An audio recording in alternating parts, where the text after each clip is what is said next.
கூட்டத்தினை இயற்றப்பட்ட தீர்மானங்களையும் செய்திகளையும் நாட்டு மக்களுக்கு கொண்டு செல்வதற்காக வருகை தந்த உங்கள் அனைவருக்கும் முதலில் எங்கள் நெஞ்சார்ந்த நன்றி. இன்றைக்கு இந்த மாநில செயற்குழு கூட்டத்தில் மொத்தம் 22 தீர்மானங்கள் நிறைவேற்றப்பட்டிருக்கின்றன. அதில் ஒரு அரசியல் தீர்மானம், எதிர்வரும் 2026 சட்டமன்ற தேர்தலில் தமிழக வாழ்வுரிமை கட்சி தேர்தல் உத்திகளை எவ்வாறு கையாள வேண்டும், எப்படி இந்த தேர்தலை எதிர்கொள்ள வேண்டும், கூட்டணியில் தொடர வேண்டுமா அல்லது தொண்டர்களின் எண்ணங்களுக்கு மதிப்பளிக்க வேண்டுமா என்பதை எல்லாம் முடிவு செய்கின்ற அதிகாரத்தை இந்த மாநில செயற்குழு கட்சியினுடைய நிறுவனர் தலைவர் என்கிற முறையில் எனக்கு வழங்கியிருக்கிறார்கள்.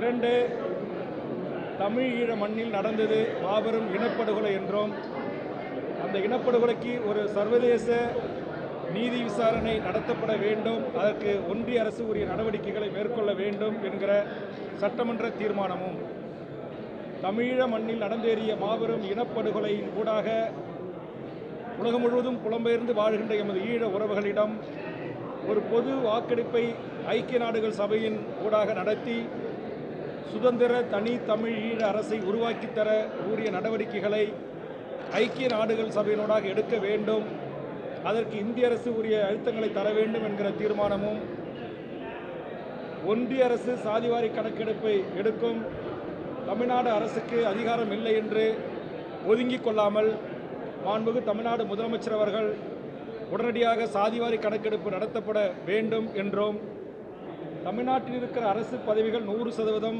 இந்த மண்ணின் பூர்வீகுடி மக்களாக வாழ்கின்ற தமிழ்நாட்டை தாயகமாக கொண்டு தமிழ்மொழி தாய்மொழியாக கொண்டு வாழ்கின்ற மக்களுக்கு தர வேண்டும் என்றும், வட மாநிலவர்கள் கட்டுப்பாடற்று தினந்தோறும் பல்லாயிரக்கணக்கில் வந்து குவிந்து கொண்டிருக்கிறார்கள், தமிழருடைய பொருளாதாரம், கல்வி, வேலைவாய்ப்பு அனைத்தையும் முழுவதுமாக பறித்து தனதாக்கி கொள்ளுகிறார்கள், கட்டுப்பாடற்று வருகை தருகின்ற வட இந்தியர்களை முறைப்படுத்த ஸ்டேட் என்ட்ரி லைன் பர்மிட் முறை, மாநில நுழைவுச்சீட்டு அனுமதி முறை வடகிழக்கு மாநிலங்களில் இருப்பது போல் தமிழ்நாட்டிலும் கொண்டு வர வேண்டும் என்பது உள்ளிட்ட இந்த 22 தீர்மானங்களை இன்றைக்கு கடலூரில் நடந்த தமிழக வாழ்வுரிமை கட்சியின் மாநில செயற்குழு கூட்டத்தில் நிறைவேற்றப்பட்டிருக்கிறது. இந்த தீர்மான நகல்கள் அனைத்தும் உங்கள் பத்திரிகை ஆசிரியர்கள், துணை ஆசிரியர்கள், மூத்த பத்திரிகையாளர்களுக்கு அனுப்பி வைக்கப்படும். அதை செய்தியாக வெளியிட்டு உதவுமாறு தங்கள் அனைவரையும் அன்புரிமையோடு வேண்டி கேட்டுக்கொள்கிறேன். நன்றி, வணக்கம். இந்த கூட்டத்தில் பேசுறது பெரும்பாலும் பார்த்தீங்கன்னா திமுக கூட்டணி விட்டு நீங்கள் வெளியில் வரணும் தான் பேசியிருக்காங்க. இப்போ உங்கள் நிலைப்பாடு என்னவா இருக்குது? இல்லை, கட்சியினுடைய தொண்டர்களுடைய உணர்வு, தமிழ் சமூகத்தின் பல்வேறு கோரிக்கைகளை நாங்கள் தொடர்ந்து திமுக அரசிடம் வலியுறுத்தி வருகிறோம். அதில் எங்களுடைய உயிர் மூச்சான கொள்கை ஈழத்தில் நடந்தது இனப்படுகொலை தான், பொது வாக்கெடுப்பு. இதை கடந்த கால அதிமுக அரசு அம்மையார் ஜெயலலிதா அவர்கள் நிறைவேற்றியிருக்கிறாங்க. இந்த அரசு வெறும் இது மாதிரி ஒரு பக்கம் பேப்பர் தான் அவங்களுக்கு செலவு. அந்த தீர்மானத்தை அப்படியே நகலெடுத்து இன்றைய தேதியில் அதை நிறைவேற்றி ஒன்றிய அரசுக்கு அனுப்பணும். இதை ஏன் மாண்புமிகு தமிழ்நாடு முதலமைச்சரும் தமிழக அரசு செய்யலை என்கிற வலி, வேதனை. சாதிவாரி கணக்கெடுப்பு பீகார் நடத்திருக்கு, தெலுங்கானா நடத்திருக்கு, கர்நாடகா நடத்தி கொண்டிருக்கு. அப்படி இருக்கின்ற போது இது ஒன்றிய அரசு தான் எடுக்கணும் என்று தமிழ்நாடு அரசும் சமூக நீதி அரசும் தப்பித்துக் கொள்கின்ற இந்த போக்கு ஏற்புடையதல்ல.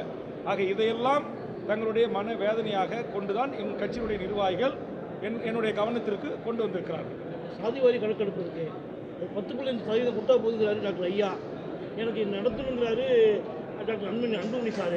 இல்லை, பாட்டாளி மக்கள் கட்சி தொடங்கப்பட்ட காலத்திலிருந்து சாதிவாரி கணக்கெடுப்பு நடத்தி அனைத்து சமூகங்களுக்கும் அவரவர்கள் எண்ணிக்கையை ஏற்றவாறு சமூக நீதி வழங்கப்பட வேண்டும் என்பதுதான் கோரிக்கை.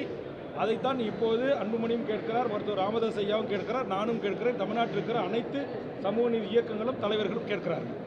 திமுகவில் எந்த ஒரு பிரச்சனையாக இருந்தாலும் நீங்கள் கேட்டுருவீங்க, எந்த ஒரு குறையாக இருந்தாலும் கேட்டுருவீங்க. ஆனால் கட்சியிலே வந்து அந்த பண்ணுற குறைபாடுகள் வந்து வெளிப்படுத்தணும் அப்படின்னு சொல்லி கட்சியில் சொல்கிறாங்க.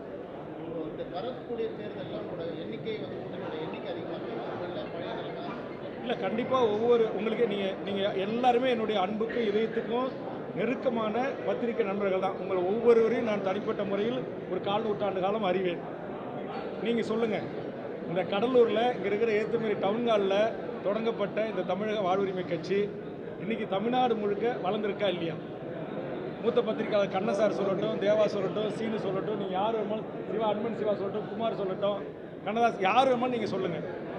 அப்போ வளர்ந்திருக்கின்ற போது எங்கள் கட்சி நிர்வாகிகளுடைய ஆதங்கம் எங்களுக்கு உரிய இடங்களை கொடுக்கணும், கூடுதலான இடங்களை கேட்கணும், சட்டமன்றத்திலும் நாடாளுமன்றத்திலும் தமிழக வாழ்வுரிமை கட்சி குரல் ஒலிக்கணும் அப்படின்னு விரும்புகிறாங்க.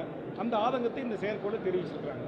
கண்டிப்பாக அவருடைய ஆதங்கம் 100% உண்மையானது, நியாயமானது, தர்மத்தின்படி கண்டிப்பாக அவருடைய அந்த உணர்வுகளுக்கு ஒரு கட்சி தலைவராக நான் மதிப்பளித்து தான் இந்த தேர்தலில் உரிய முடிவுகளை கண்டிப்பாக எடுப்பேன். எதிர்கால சட்டமன்ற பேசுகிற 20 நிமிஷம் வீடியோ வெறும் 5 நிமிஷம் மட்டும் தான் போடுறாங்க. அதுக்கே திமுக அரசு பயப்படுதுன்னு சொல்றீங்க. அப்போ முழுக்க அவங்க திமுக அரசு செயல்படுறது மறைக்க தான் பார்க்குறாங்க. ஆமாம், என்னுடைய அதிகாரிகள் இந்த மக்களுக்கான சில பிரச்சனைகளை நான் வீரியமாக சட்டமன்றத்தில் ஆணித்தரமாக எடுத்து வைக்கின்ற போது அந்த என்னுடைய ஆக்ரோஷத்துடன் எந்தவித கையில் பேப்பரும் இல்லாமல் புள்ளி விவரங்களை நான் அடுக்கின்ற போது அது அப்படியே மக்களுக்கு போய் சென்றுவிடக்கூடாது என்று ஒரு சில அதிகாரிகள் அந்த பிரிவுக்கு தலைமை பொறுப்பு எடுத்து இருப்பவர்கள் அதை கட் பண்ணிடுறாங்க. எனக்கு அந்த வீடியோ கொடுக்கறதே இல்லை. நீங்கள் இன்றைக்கி பிக் பாஸ் சமூக வலைதளத்தை திறந்தாலே எல்லா பொதுமக்களும் குடும்பத் தலைவர்களும் கண்டிப்பாக பிக் பாஸ் உடனே நிறுத்தப்பட வேண்டும், அது அசிங்கம், அருவருக்கத்தக்க, மோசமான, கேவலமான, கீழ்த்தரமான காட்சிகள், அமைப்புகள், வசனங்கள் நடைபெறுகிறது. இந்த குடும்பத்தோட பிள்ளைகளோட நாங்கள் பார்க்கவே முடியல. இதுவரையில் நடைபெற்ற பிக் பாஸ் சீசனை விட இது மிக மோசமான, அருவருக்கத்தக்க, அநாகரிகமான ஒரு பச்சை ஒரு தொழிலை செய்யக்கூடிய நிகரான தொலைக்காட்சி தொடராக அது போய் நிற்குது. அதனால் நான் ஜனநாயக ரீதியாக தொடர்ந்து நான் இதை வலியுறுத்தி வரேன், மாற்றி அமைங்கன்னு சொல்கிறேன். அதை எதுவுமே செய்யாமல் இன்னும் நாளுக்கு நாள் மிக மோசமான வக்கரமும் வன்மமும் ஆபாசமும் நிறைந்த காட்சிகள் இடம்பெறுது. அதனால தான் இனி பொறுக்க முடியாது. எங்கள் மகளிர் அணிப்பை தயார் செய்கிற கிட்டத்தட்ட சுமார் 5000 பேருக்கு மேலே திரண்டு எங்கள் பெண்கள் பிக் பாஸுடைய அந்த ஷோ நடைபெறுகின்ற இடத்தை முற்றுகிட்டு மிகப்பெரிய போராட்டத்தை நாங்கள் நடத்துவோம். துணை முதல்வர் பதவி அப்படின்றது மிக பொறுப்பான பதவி. அதுல இருந்து இப்போ மழை பிரச்சனை ஏகப்பட்ட பிரச்சனை தமிழகத்தில் இருக்கு. 5 மணி விடியகால 5 மணிக்கு ஒரு படத்தோட ரிவ்யூ போடுறது, ஒரு ரேடியோட ரேட்டிங் போடுறது, நாய்களோட அது எப்படி பார்க்குறீங்க? அவர் துணை முதலமைச்சர் deputy chief minister of Tamil Nadu என்று அரசு இணையத்தில் போட்டிருந்தால் கண்டிப்பாக அது கண்டிப்புக்குரியது. அவர் ஒரு சினிமா நடிகர். அதனால் உதயநிதி ஸ்டாலின் என்கிற அவருடைய தனிப்பட்ட பக்கத்தில் அதை பதிவு செய்திருக்கிறார். அது அவருடைய உரிமை சார்ந்தது. அதில் நான் கருத்து கூற விரும்புகிறேன். தனிப்பட்டவருடைய வாழ்க்கையை தனிப்பட்டவருடைய பக்கத்தில் பதிவிடுவதை குறித்து நான் விமர்சனம் எழுப்ப முடியாத ஒரு கட்சி தலைவராக. ஆனால் அதே நேரத்தில் அவர் துணை முதலமைச்சர் கவர்மெண்ட் ஆஃப் தமிழ்நாடு என்கிற அந்த பதிவில் இது இடம்பெற்றிருந்தால் கண்டிப்பாக அது ஏற்புடையது அல்ல. திமுக கூட்டணியில் தொடர்ந்து இருப்பீங்களாங்கிறது தெளிவுபடுத்தினாங்க. நான் ஏற்கனவே பலமுறை சொல்லியிருக்கேன், நாங்கள் மதத்தின் பெயரால் மக்களை பிளவுபடுத்துகிற பாசிச பாரதிய ஜனதாவோடு நாங்கள் கூட்டணியில் இடம்பெற மாட்டோம். அது அமைக்கின்ற கூட்டணியிலும் நாங்கள் இடம்பெற மாட்டோம். நாங்கள் இப்போது இடதுசாரிகளை உள்ளடக்கிய சமூக நீதி பேசுகிற இயக்கங்கள் ஆதரிக்கிற திமுக தலைமையிலான இந்த கூட்டணியில் நாங்கள் இடம்பெற்றிருக்கிறோம். ஆனால் அதே நேரத்தில் எங்களுக்கு எம்எல்ஏ எம்பி பதவிகளை காட்டிலும் நாங்கள் 1.5 லட்சம் மக்களை ஒரே நாளில் பலி கொடுத்த ஒரு இனம். இதுவரையில் 3 லட்சத்துக்கு மக்களை பலி கொடுத்த தமிழகத்தில் போராளிகளை ஆதரித்த ஒரு இயக்கம் தமிழக வாழ்வுரிமை கட்சி. அந்த கட்சி ஒரே ஒரு வேண்டுகோளை தான் வைக்கிது முதலமைச்சருக்கு. அந்த வேண்டுகோளை கூட மாண்புக்கு முதலமைச்சர் 2.5 ஆண்டுகாலமாக நான் கரடியாக கத்திக்கிட்டு வர சட்டமன்றத்தில் அதை நிறைவேற்ற மறுக்கிறார். இப்போ கடைசியாக நான் போய் கேட்டபோது ஜனவரியில் கண்டிப்பாக நான் செய்கிறேன்னு சொல்லியிருக்கிறார். அப்படி ஒரு தீர்மானம் நிறைவேற்றி ஒன்றிய அரசுக்கு தன்னுடைய 40 நாடாளுமன்ற புதுவை உட்பட 40 நாடாளுமன்ற உறுப்பினர்களாக இந்த அழுத்தம் தரவில்லை என்றால் அப்போது நாங்கள் எங்கள் கட்சியினுடைய இதே மாதிரி செயற்குழு பொதுக்குழுவை கூட்டி எங்கள் கட்சியினுடைய தொண்டர்களுடைய உணர்வுகளுக்கு மதிப்பளிப்போம். இப்போ செயற்குழுவில் 600க்கும் மேற்பட்ட உறுப்பினர்கள் இந்த பாக்ஸ் என்று சொல்லக்கூடிய அந்த அட்டை போட்டியில் ஓட்டெடுப்பு நடத்தியிருக்கிறோம். அதை நான் மட்டும்தான் படிப்பேன். அதை படிச்சுட்டு கட்சியினுடைய தலைமை குழு உறுப்பினர்களோடு கலந்து பேசி கண்டிப்பாக ஒரு நல்ல முடிவை நான் எடுப்பேன். பேரழிவில் சிக்கியிருக்கின்ற தமிழ்நாட்டில் சிறுவர்களை மீட்பதற்கு தமிழக வாழ்வுரிமை கட்சி தனி கவனம் செலுத்தும். கண்டிப்பாக இன்றைக்கி தமிழ் சமூகத்தினுடைய பள்ளிகளில் படிக்கிற, கல்லூரியில் படிக்கிற இளைஞர்கள், இளம் மாணவர்கள், இளம் மாணவிகள் ஒரு அரசியல் புரிதல் இல்லாமல் தனக்கான தலைவர்களை திரையரங்குகளில் தேடுகின்ற ஒரு மோசமான ஒரு சூழல் தமிழ்நாட்டில் நிலவுகிறது. இது நிச்சயமாக தமிழ்நாட்டின் ஆரோக்கியமான அறிவு சார்ந்த சமூக நீதி அரசியலுக்கு, சமத்துவ அரசியலுக்கு ஏற்புடையதல்ல. அந்த விழிப்புணர்வை உருவாக்க வேண்டியது என்னுடைய பொறுப்பு மட்டுமல்ல, தமிழ்நாட்டில் இருக்கிற ஒவ்வொரு அரசியல் கட்சி, ஒவ்வொரு சமூக மாற்றத்திற்கான நல்ல மனிதர்களுடைய கடமையும் கூட.